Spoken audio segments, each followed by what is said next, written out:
कहते हैं कि द्वापर युग में भगवान श्री कृष्ण ने यहाँ स्थापित की थी। जाना पड़ेगा गोरखपुर से ही मैं अब आगे की बस पकड़ूं। क्या सीन है, मतलब अभी तो खुलती है कि कोई होता साथ में तो। वैसे अभी मंदिर का काम पूरा नहीं हुआ है, मतलब जो श्री राम जी का मंदिर है वो तो पूरा बन गया, पर रास्ते वगैरह का काम है और जो छोटे छोटे और मंदिर बन रहे हैं उनका काम अभी अधूरा है। पहले के मुकाबले अभी भीड़ बहुत ज़्यादा बढ़ गई है।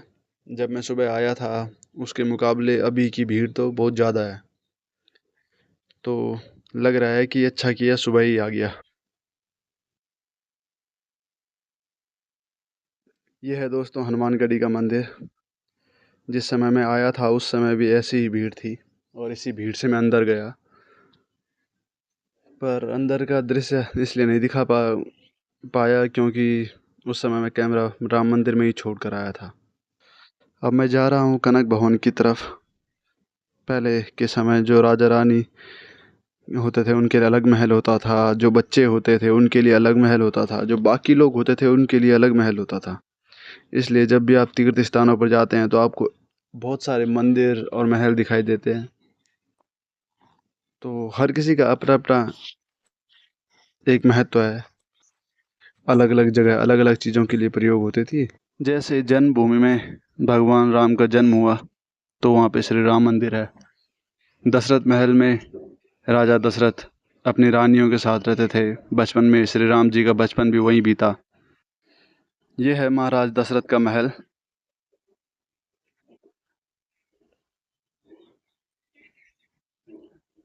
यहाँ स्वास्थ्य शिविर भी लगा है। ये जो सामने दिख रहा है ये तो महल नहीं हो सकता, इसके अंदर होगा महल। ये महल है, तो क्योंकि बहुत पुराना है तो कई बार रिनोवेशन हो चुका होगा इसमें, इसलिए काफ़ी अलग दिख रहा है, एकदम ऐतिहासिक टाइप का नहीं दिख रहा। पर यहाँ शायद अंदर भजन हो रहा है।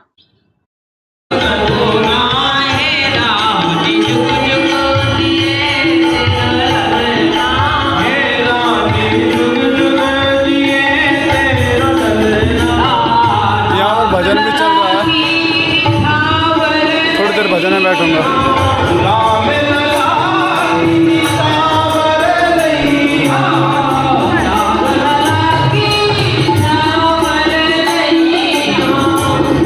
जिस समय मैं दशरथ महल पहुंचा उस समय वहाँ के पट बंद थे, तो थोड़ी देर में भजन में बैठा। जब पट खुले तो मैंने दर्शन किए। अंदर भगवान की अलग अलग मूर्तियाँ हैं।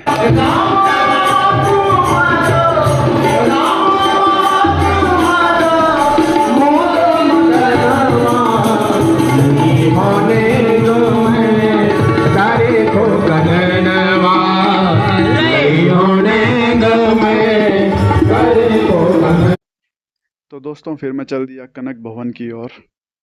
यह है कनक भवन, काफ़ी सुंदर है, जैसा एक महल होता है। लग रहा है कि पुराने ज़माने का कोई बड़ा सुंदर महल मेरे सामने है। कनक भवन माता कौशल्या ने माता सीता को उनकी शादी के बाद भेंट किया था। तो शादी के बाद भगवान राम और माँ सीता यहीं कनक भवन में रहते थे। देखो कितना सुंदर है। यहाँ भगवान राम सीता की 3 मूर्तियाँ हैं। सबसे छोटी वाली मूर्ति कहते हैं कि द्वापर युग में भगवान श्री कृष्ण ने यहाँ स्थापित की थी। उससे बड़ी मूर्ति महाराज विक्रमादित्य ने, और सबसे बड़ी जो मूर्ति है वो 19वीं शताब्दी में महारानी विरसा भानु कुमारी ने दी थी, मतलब स्थापित की थी। अब मैं चल दिया हूँ घाट की तरफ, पर हल्की हल्की ना बारिश शुरू हो गई यहाँ, और मेरे पास रेनकोट तो है नहीं क्योंकि रेनकोट मैं घर पे ही छोड़ के आ गया मतलब बाइक में छूट गया, वो बाइक पे रखा हुआ था।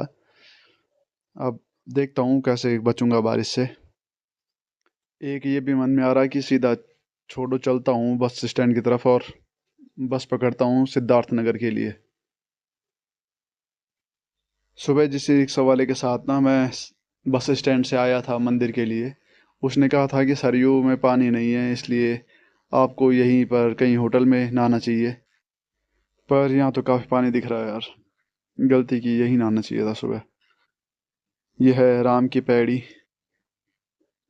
कितना सुंदर नज़ारा है आगे का, देखो। अयोध्या को सुंदर तो बना रही है खैर यहाँ के नगर निगम। क्या सीन है मतलब। देखो ये भी यहाँ पे नया काम हुआ है। और घाट भी मतलब कितने साफ हैं रखे हुए। पहले भी मैं अयोध्या आया था, उस समय यहाँ पर ये सब कुछ नहीं बना हुआ था और इतनी साफ सफाई भी नहीं थी। पर इस बार काफ़ी अलग एक्सपीरियंस लग रहा है मेरे को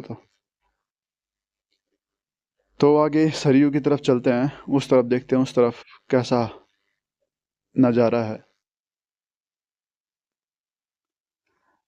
इस तरफ तो वाकई पानी बहुत कम है, पर इतना कम नहीं है कि आप नहा नहीं सकते। मतलब लोग नहा ही रहे हैं नदी में तो अब इस बार तो नहीं नहा पाया, पर जब वापस आऊँगा नेपाल से तो ज़रूर सरयू में स्नान करूँगा। देखो यहाँ रिनोवेशन मतलब बिल्कुल घाट का सौंदर्यीकरण का कार्य भी बहुत बढ़िया चल रहा। हाँ, खूबसूरत तो बना रहे हैं अयोध्या को। शायद जब अगली बार तक आऊँ तो ये काम पूरा हो चुका होगा और काफ़ी सुंदर और अच्छा दृश्य यहाँ से देखने को मिलेगा। मैं लगभग बहुत सारे घाट भी घूम चुका हूँ और राम मंदिर, हनुमानगढ़ी और माँ सरयू के दर्शन भी कर लिए। क्योंकि मेरे को खुद पे भरोसा नहीं है ना, इसलिए मैं किसी को बोलता नहीं हूँ पहले कि मैं कहाँ जा रहा। तो चलो देखते हैं बस मिलती है कि नहीं मिलती है अभी।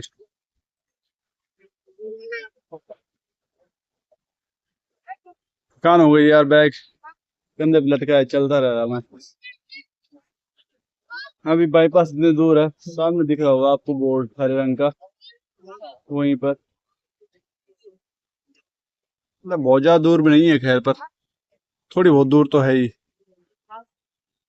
खैर आप लोग सोचते होंगे अकेले घूमने में क्या ही मजा है। बात तो सही है, दोस्तों के साथ घूमने में ही मजा आता। थोड़ी बहुत कमी तो खलती है कि कोई होता साथ में चल। पर फिर सोचता है कि कोई होता तो तब फिर दिमाग ही खाता और क्या करता हो। फिर मेरे ड्रामे बहुत है, मैं खाना भी नहीं खाता बाहर, पर कौन ही आएगा मेरे साथ, तो इसलिए अकेले ही सही।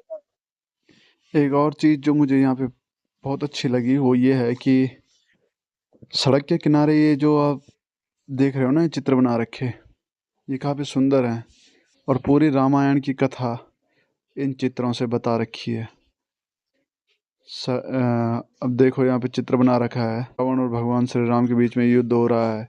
मतलब हर एक डिटेल में ना, डिटेल में एक एक छोटी छोटी चीज़ें बता करके चित्रों के द्वारा लोगों को समझा करके दिखा रखी है, ताकि अगर कोई आए जिसे भगवान श्री राम की कहानी या रामायण के बारे में नहीं पता हो तो वो इन चित्रों से देख करके पता लगा सके कि आखिर ये जगह इतनी पवित्र और महत्वपूर्ण क्यों है।